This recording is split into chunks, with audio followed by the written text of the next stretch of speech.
be right with you. Practicing makes me very thirsty. Type O. Delicious. Anyway, welcome to our Halloween evening. Tonight, shh, Lulu, it's okay. Tonight we present number 13, about a very haunted hotel. In fact, you may not have ever seen such a haunted hotel as this. We have a traveler, and he comes to Denmark to see a space where very lovely. Excuse me a moment.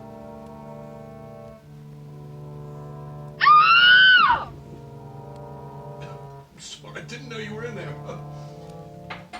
Anyway, yes, so number 13, a very lovely piece, a very spooky piece, and we hope you enjoy this, and we hope this makes your Halloween very spooky and gives you plenty of shivers. Here we are. Bye.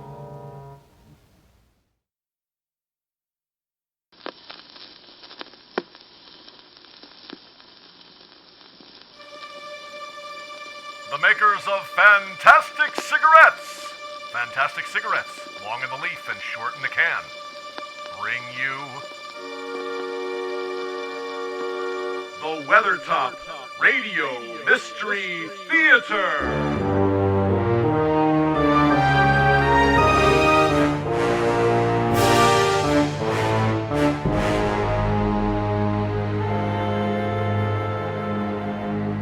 Tonight, we present David Bryant's adaptation of M.R. James's chilling story about a very haunted room in a very haunted hotel. A little story we call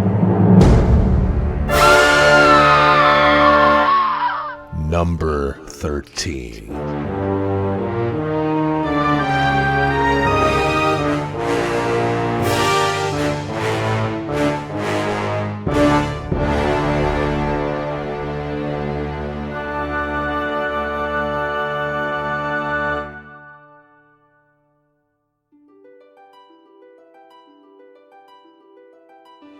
Among the towns of Denmark, Viborg justly holds a high place.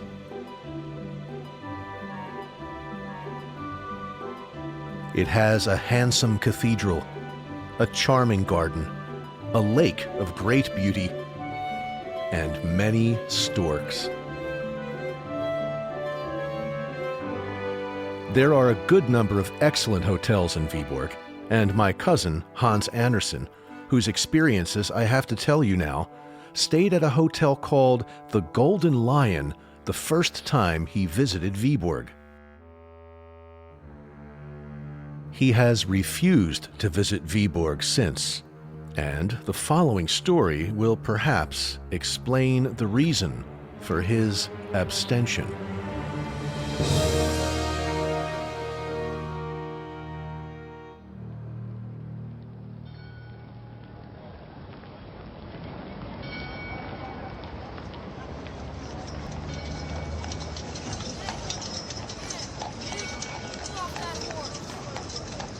Well, Herr Christensen, I must say that I'm delighted with your magnificent hotel.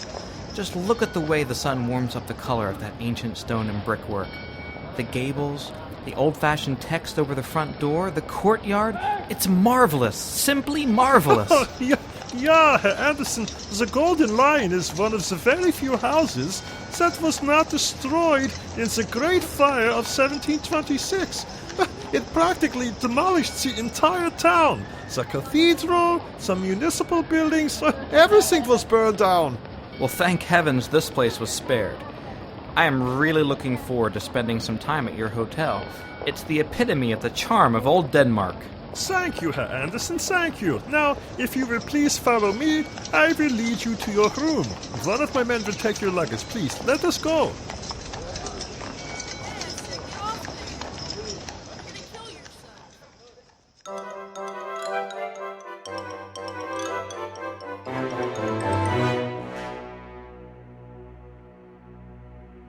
But it was not merely pleasure that brought my cousin to Viborg.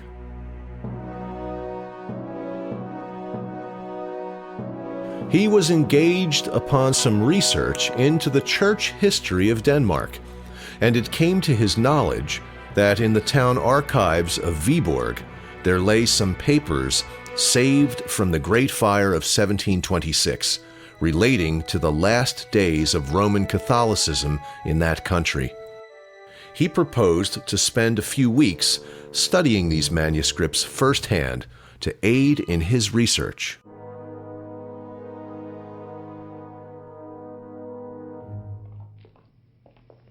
I understand that you'll need a rather large room with some good afternoon light in which to work. Is that correct? Yes, that is correct. You see, Frau Scavenius... Who? She's in charge of the historical archives here in Viborg. She was kind enough to give me permission to take certain manuscripts back here to my hotel room to study after the archives have closed for the day. So I'll need a room that serves as a bedroom and a study. Well, then, may I suggest room number 12?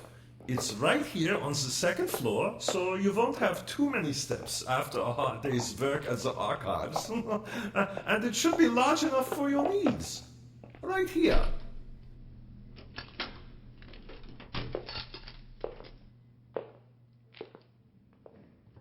Ah, yes. 3 large and lovely windows overlooking the main street. Lots of light. The room is certainly large enough. Yes, I think this will do nicely. Thank you, Herr Christensen. Oh, you are most welcome, Herr Anderson. Dinner is at 5 o'clock in the dining room downstairs. I will see you then. Thank you, Herr Christensen. See you at dinner. Yeah, goodbye.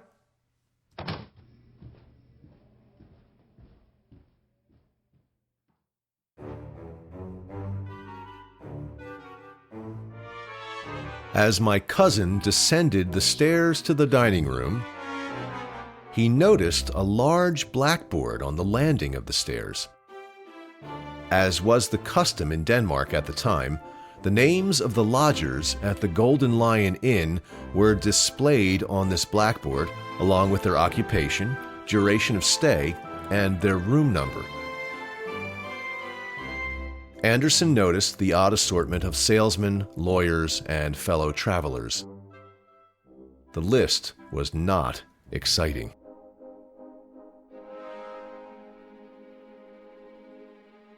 The only thing that seemed unusual was the absence of any room numbered 13 from the list of rooms. He could not help wondering whether the objection to a room number 13 was so widespread and so strong as to make it difficult to rent a room so numbered. He resolved to ask the owner, Mr. Christensen, if he and his colleagues in the hotel business had actually met with clients who refused to stay in room number 13 due to this superstition.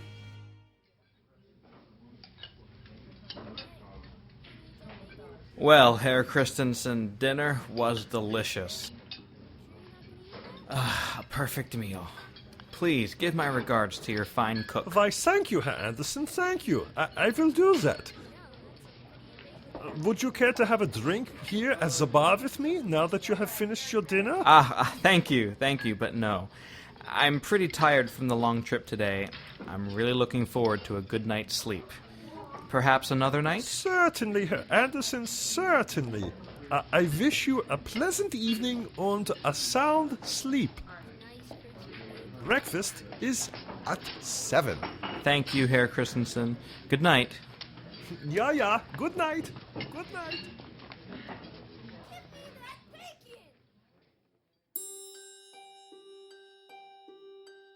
My cousin went back to his room, spent the rest of the evening unpacking and arranging his clothes, books, and papers, and toward 11 o'clock decided to go to bed.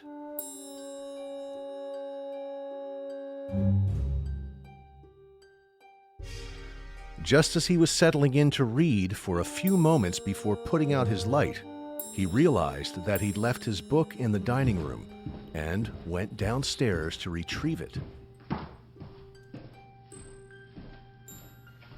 Okay, that only took a second.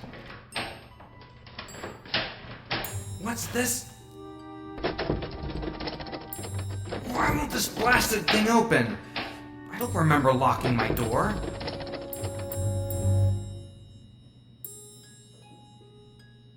That's odd. This must be the wrong door. Let's see what the...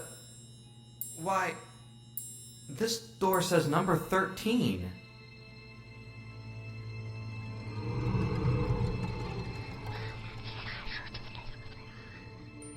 Room number 13? My own room must be on the left. And so it is.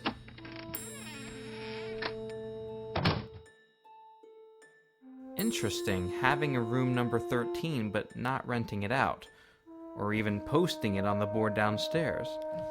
I wonder if... Oh, now what's this? My own room seems smaller. Much smaller. I'd better get some sleep. I'm starting to imagine things.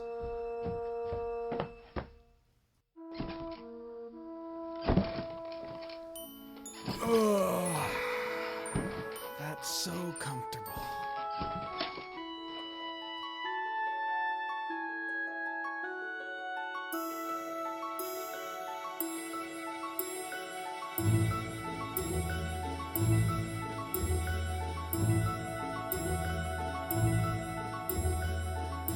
The next day, Anderson woke, had a fine breakfast, and headed over to the Viborg Town Archives, where he met with the head archivist, Frau Scavenius. Well, Herr Anderson, here are the documents that you've requested. As I mentioned before, most of the papers perished in the Great Fire of 1726, but we have managed to save quite a few. Enough, perhaps, to suit your purposes. Thank you very much, Frau Scavenius. I'll just lay them out here. Please let me know if there is anything else I can help you with. I'm not what you'd call an expert in your field, but I do know quite a bit about the documents in our archive. Thank you again, Frau Scavenius. You are most welcome. Please take what you need back to your hotel if you like, as long as you return them tomorrow. Let's see what we have here. A bundle of official papers dated 1560. Correspondence of one Bishop Jürgen Fries. Jürgen Fries, the last Catholic bishop to hold the post here in Viborg. Exactly what I'm looking for. Let's see.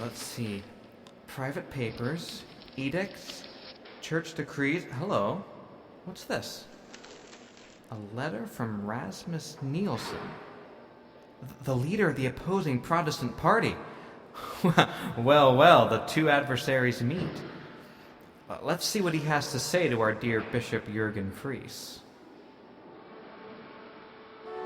You are a disgrace to the city. Disgrace to the city and to the entire population of God-fearing Christians throughout the land.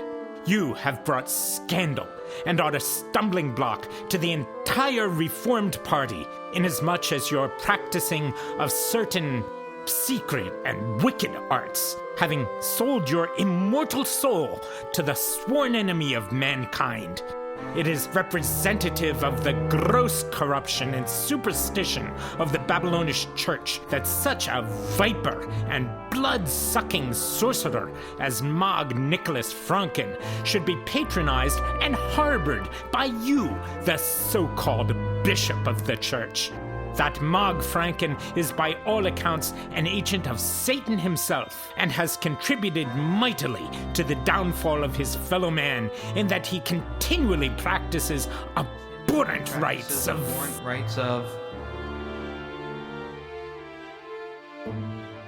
Abhorrent rites of... Of what? It's torn right off. The rest of the page is missing. Well, that's a pretty serious accusation. Let's see if we have any kind of response from our dear bishop. Here we are. I protest and wholeheartedly refute all of your spurious allegations. And furthermore, take this opportunity to publicly state my own abhorrence of all matters of the kind which you unwisely and flagrantly assert and ascribe to my person. Namely, the practicing of certain secret and black arts. As to the case of Mag Nicholas Franken, I believe him to be innocent of all charges levied against him. He will continue to live in my house under my patronage until I see fit to sever the relationship. No one more than myself would be willing to condemn these behaviors, and if you can prove any of your preposterous allegations, I myself will be the first to come forward publicly and cry for the harshest of punishments upon his head.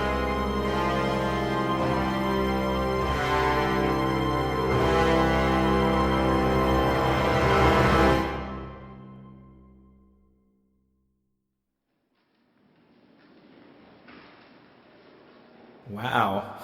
Methinks he doth protest too much. I wonder who this mysterious Mag Nicholas Franken was. Herr Anderson. I'm going to be leaving for the day in a few minutes.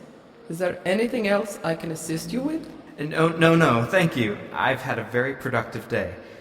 And a rather interesting one at that. I do have a question for you now that you mention it. Yes, sir. The house in which Bishop Fries lived and supposedly sheltered the infamous Mag Nicholas Franken, is that house by some remote chance still standing? Interesting that you should ask. I have done research into that very question, and I have to say that while every evidence exists that the building did survive the Great Fire, I simply cannot locate its whereabouts.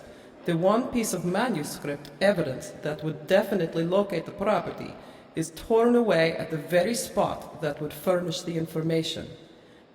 As for Mag Franken, well, he's acquired a legendary status here locally, and I'm afraid it's not a very pleasant legend. Perhaps you'd be so kind as to share the legend with me? Some other time, perhaps. It's getting late, and I must be getting home. I'll see you tomorrow, I hope. Yes. Tomorrow it is.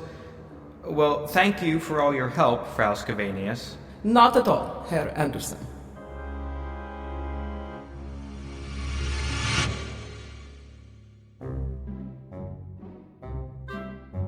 After taking some exercise, I forget exactly how or where, my cousin went back to the Golden Lion Inn, his supper, his game of solitaire, and his bed.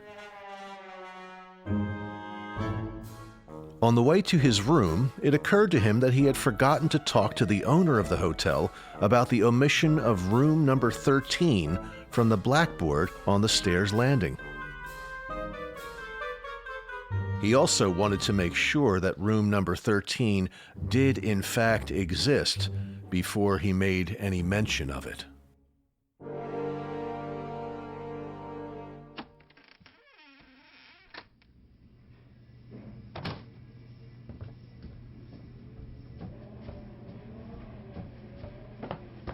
Well, that's that. There it is, plain as day. A solid wooden door with the number 13 attached very clearly. So there really is a room 13 in this hotel. There seems to be someone inside. Let me just put my ear up to the door to see if I can hear anything.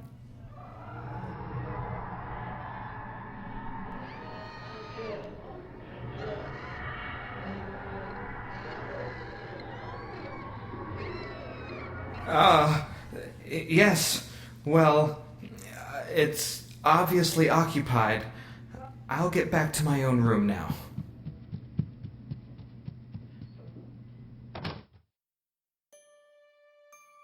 Strange how this place looks so much smaller at night than during the day. What a disturbing effect. Well, I suppose I should lay out my supplies for tomorrow's researches and... Where's my briefcase? I put it right here on the table next to the dresser. I'm sure of it. Where is it? Damn it, this is exasperating. Apparently the table was missing too. First the mysteriously appearing room 13, and now this. Ugh. Maybe the chambermaid took it by accident. Yes, that must be what happened. I'll speak with her in the morning. For now, it's off to sleep before something else happens.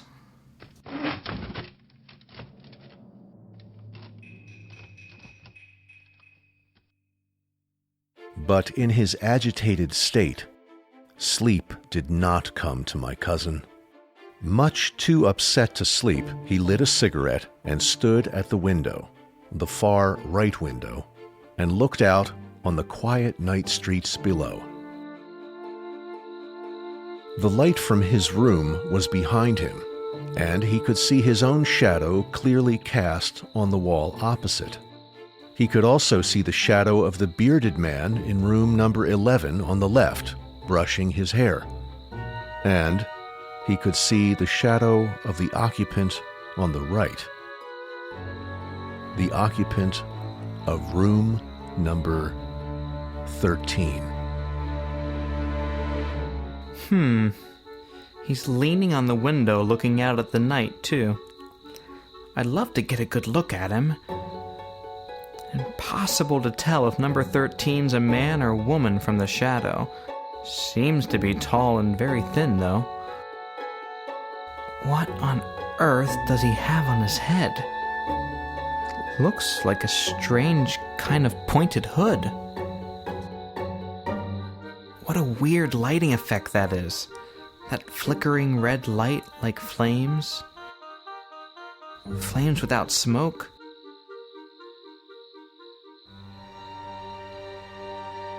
I've got to see what number 13 looks like. Maybe if I just lean out of the window like this, crane my neck out just a little, like this.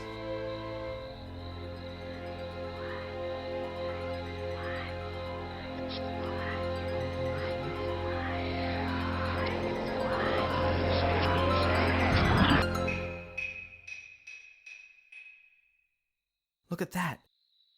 He's disappeared and the lights went out. I suppose it's time to get some sleep now. I'll just put out my cigarette and lay the butt here on the windowsill so it doesn't stink up the room. I'm feeling quite sleepy now. It's time to turn out the light and get to bed. There's plenty of work for me to do in the morning.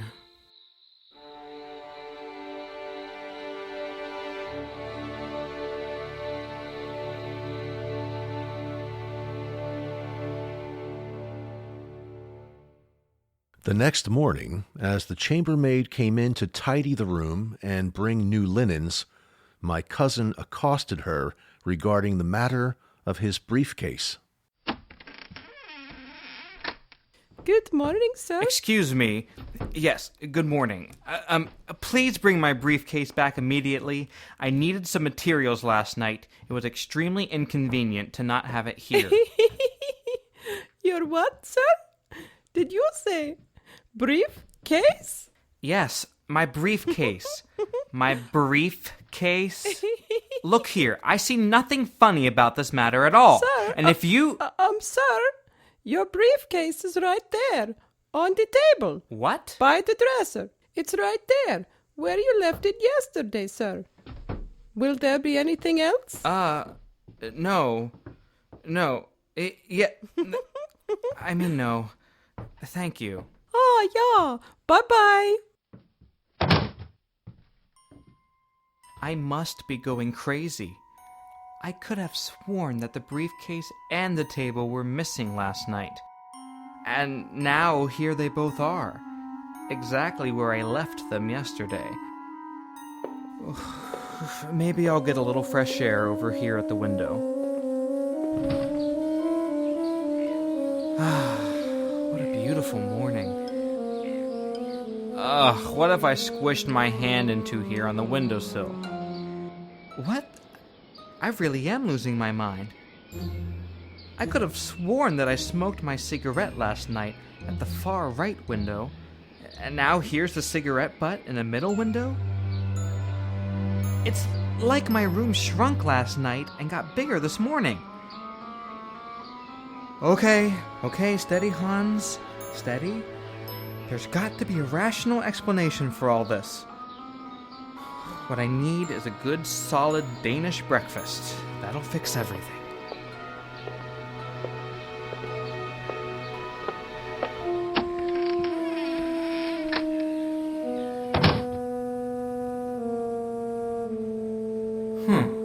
I see my neighbor in room 13 left their boots out in the hall. And they're men's work boots, so the occupant of room 13 must be a man after all. But this door says number 14. Wait a minute. Let me see here. Room 11.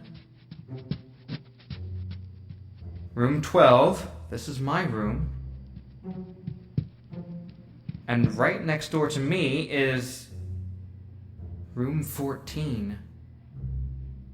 There is no room 13 this morning. There is simply no room 13.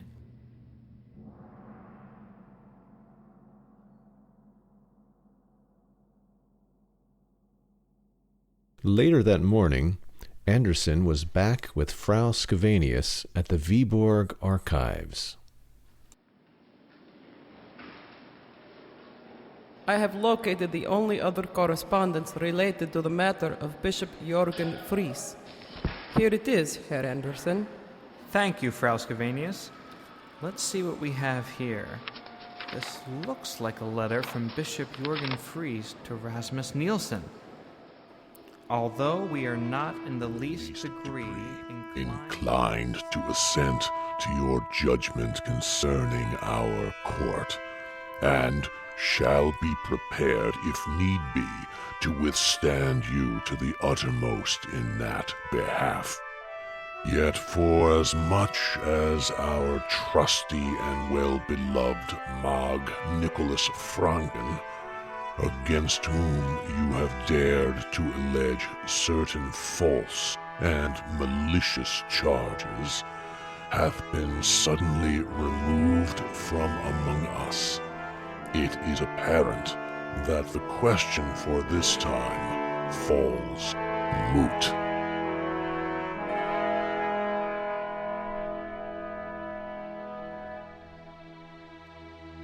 Suddenly removed from among us? Suddenly removed from among us? What does that mean? Does that mean he died? How convenient. Only 2 days between Rasmus's letter and this letter from the bishop, in which the evil Mag Franken has apparently died. Problem solved. It's a little too convenient. Very, very suspicious. Well, that's about all the work I can do for the day. I suppose it would be a good time to make my way back to the hotel and get some supper.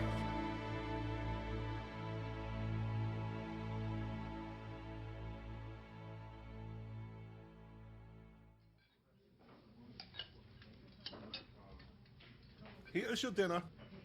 What are these? They are fresh beets. Beets? I hate beets. Ah, Herr Anderson, how was the food? A delicious dinner, Herr Christensen. Absolutely first rate. Thank you, Herr Anderson, thank you. Herr Christensen, Yeah, one moment. Eat them, they will make you strong.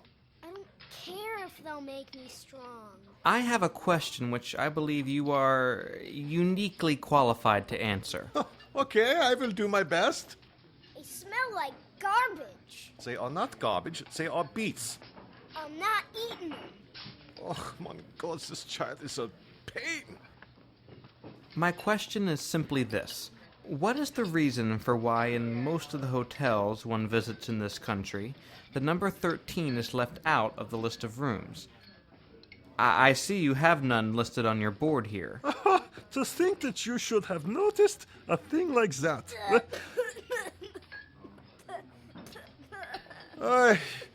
Anyway, I've thought about it once or twice myself, to tell you the truth, but an educated man, I've always said, has no business with these superstitious notions. Then you don't think there is any particular objection to having a number 13?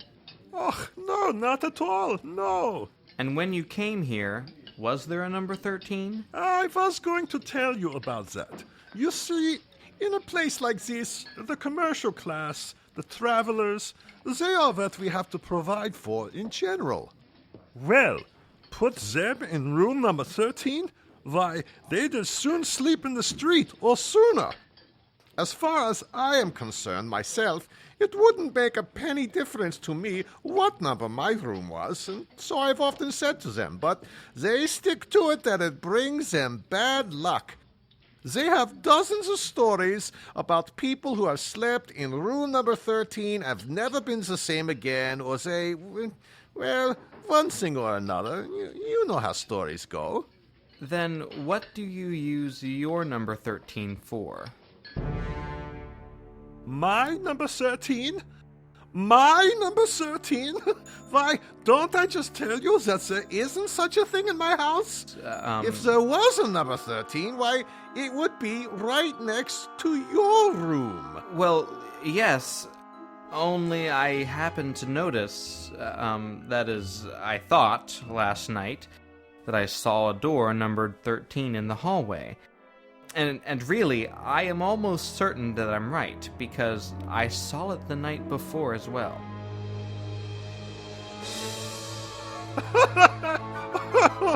That's ridiculous. Oh, surely you're joking. No, you're not joking. Well, all the same, I should think that the strong Swedish cognac might be responsible for just such a hallucination. No insult intended, of course. No, of course not. All the same, I would appreciate your coming up to my room this evening and making certain, if it's not too much trouble. You are serious? I am. Oh, well, I'm not so sure if it's healthy to indulge this kind of fantasy. Still, I suppose that... Herr Christensen, I have some delightful cigars from Havana with me. Perhaps we could simply share one later in my room. It would be most helpful for me to determine whether this daydream is real, or, as I am beginning to suspect, a product of an overactive imagination coupled with an overtired body. Cigars? From Havana? Oh, I love good cigars. Well, shall we say, 10 o'clock, Herr Anderson? Thank you, Herr Christensen, thank you. 10 o'clock will be just fine.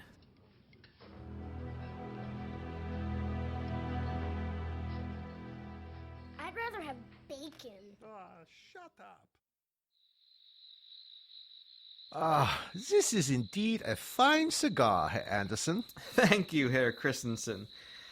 I appreciate your coming up here to my room to humor me. I always say that there's nothing like a fine cigar after a good meal to...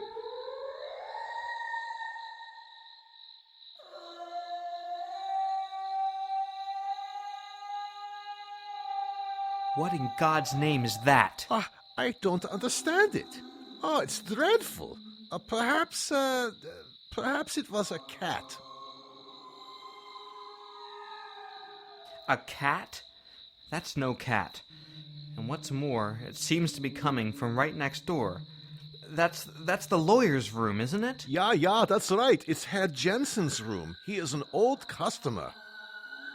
Is he insane? Oh, he must be. And what a sad thing. Such a good customer, too. And so successful in his business, by what I hear. Oh, and a young family to bring up. Look here. You can see his shadow on the wall opposite. He seems to be dancing. Look at the shadow. His arms waving and legs kicking.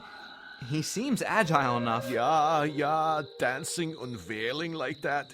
He must be insane. Oh, such a shame, such a shame. I beg your pardon, sir, but I should be much obliged if you'd kindly desist from...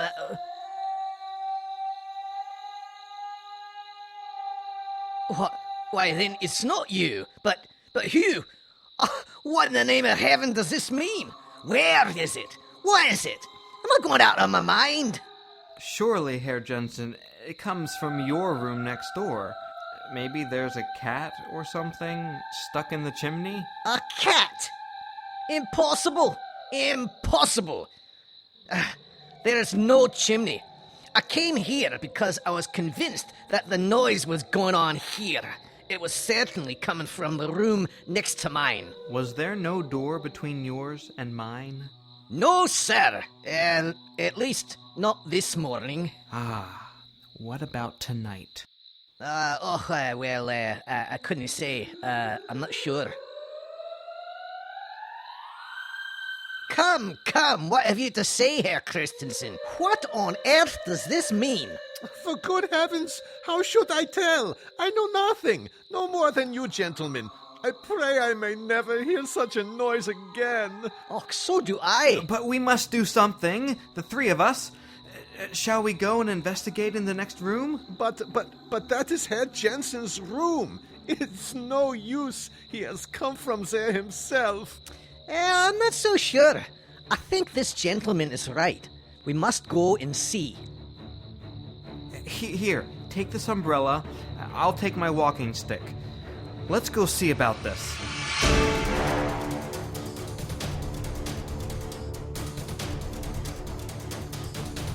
Here's the door. Oh, it's gone deadly quiet in there now.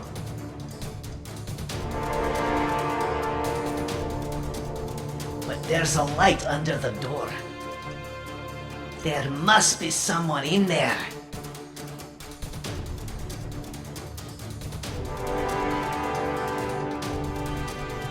Herr Christensen, will you go and fetch the strongest servants you have in the place? We must see this through. Yeah, of course. I'll be right back with someone who can help. Perhaps my young cousin Nils will be able to come down. Look at this, Herr Jensen. There is your room to the right, number 14. And there is mine to the left, number 12. Yes. There is also, this door. Herr Jensen, look at the number on this door. Oh, why it's... Yes. Number 13.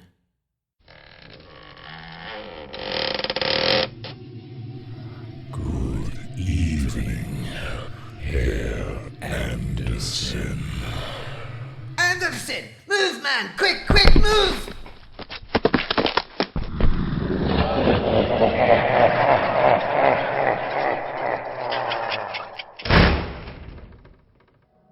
Oh, did you see anything, man? What was it, man? What was it? My God. An arm came out of the door. Not a healthy arm. A thin, sickly arm wrapped in ragged yellow linen, like a decayed shroud. And the bare, mottled skin had long gray hair on it. It looked as if it belonged to someone long dead. My God, man. That thing in room 13. It spoke your name. Oh my God. Oh my God. Here, you look faint. Let's go back to my room and lock ourselves in until Christensen comes back. Yes. Let's go right now.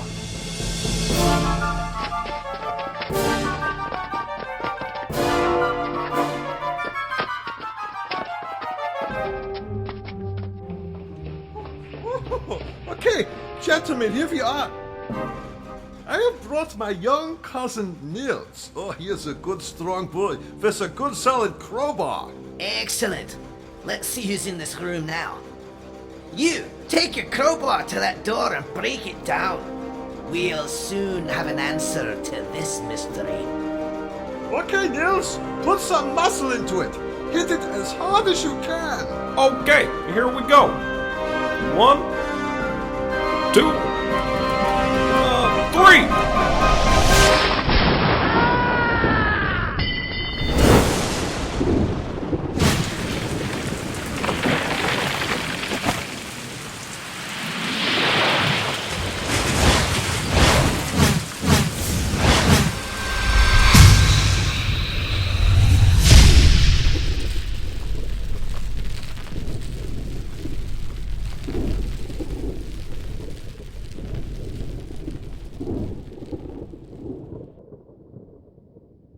Great Heavenly Father, will you look at that?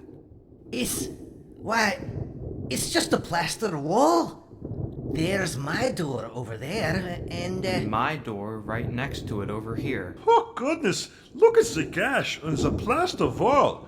Boy, Nils, you certainly gave that a good swing. I swear there was a door there a minute ago. I know I hit it square in the center. Right smack in the center of that door. But look at that. oh, I can't get over it. There's simply no longer a door, or even a room here. Yes, number 13 seems to have passed out of all earthly existence.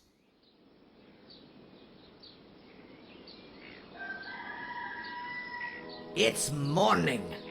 Look at the window there, at the end of the passage. The night is over. Morning at last.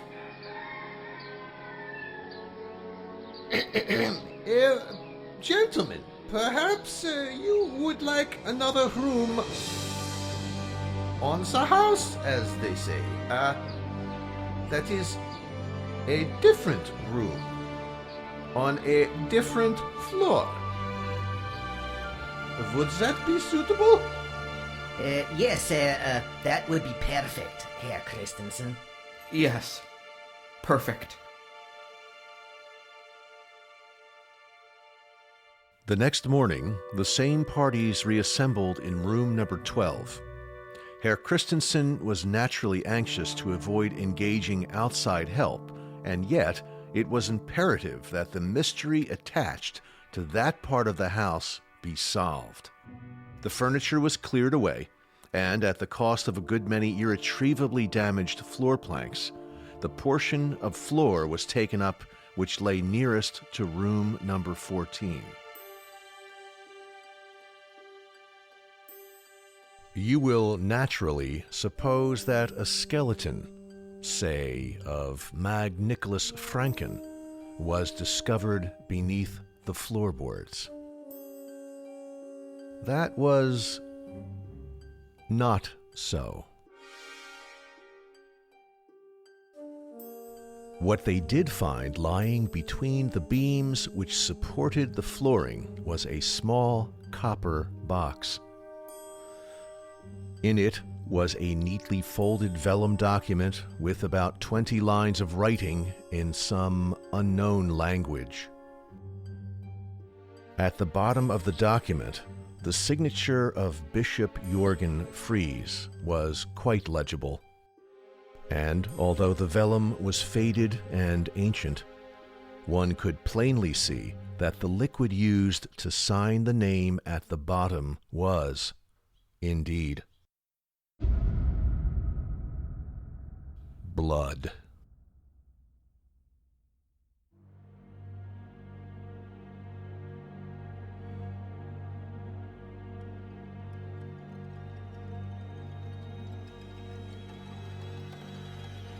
My cousin, Hans Andersen, who has given me his word of honor that this story is true, steadfastly refuses to draw any inferences from this final piece of information. Perhaps for his sanity's sake, he also refuses to even listen to any inferences I might draw for him.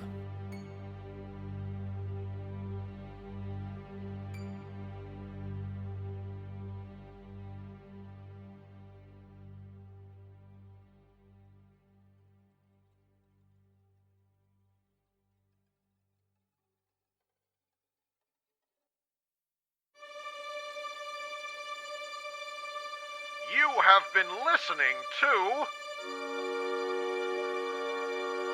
the Weathertop Radio Mystery Theater.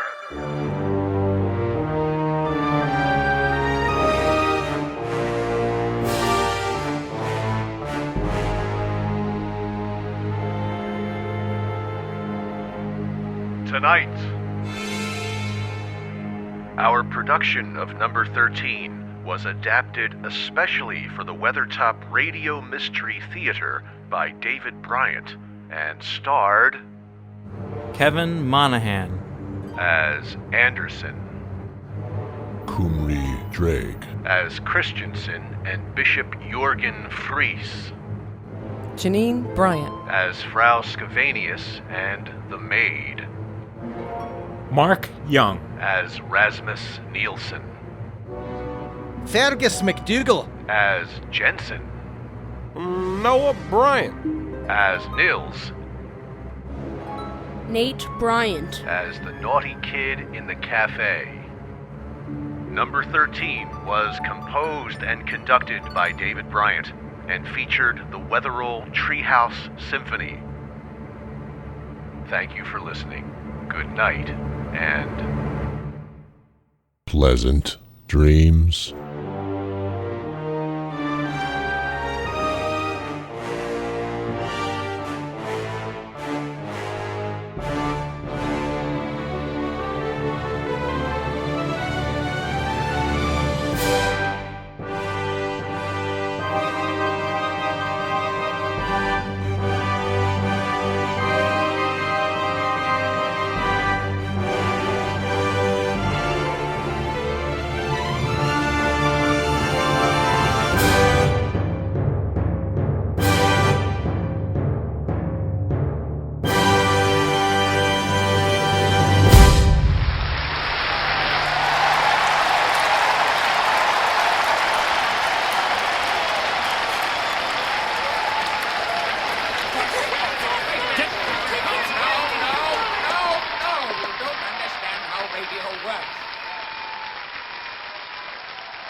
When I return from my hotel at 10 o'clock p.m.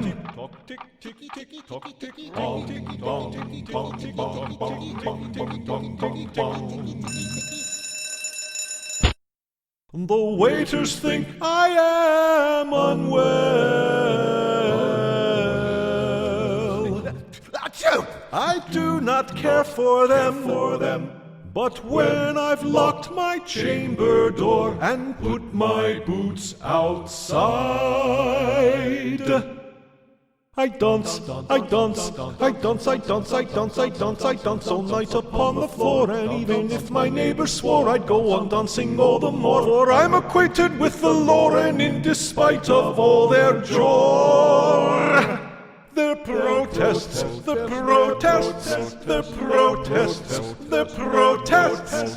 protests, I deride. I dance,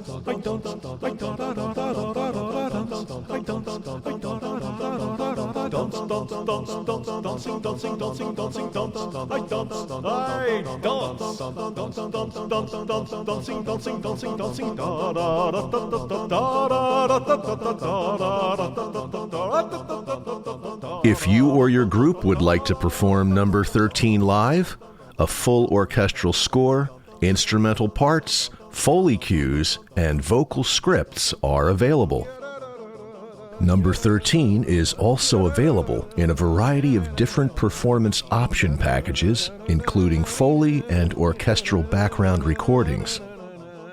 For more information, please contact David Bryant at davidhbryant1961@gmail.com. Woohoo! Look at me, I'm dancing!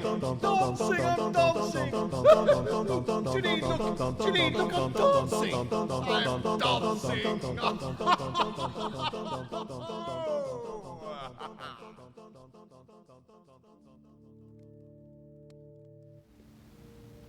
Well, that wasn't too bad, was it? Just goes to show you that you should probably check with some internet source before you book your hotel reservations in the future. Anyway, we hope you enjoyed our presentation tonight. Please have a lovely and safe and spooky Halloween. Until next time, pleasant dreams.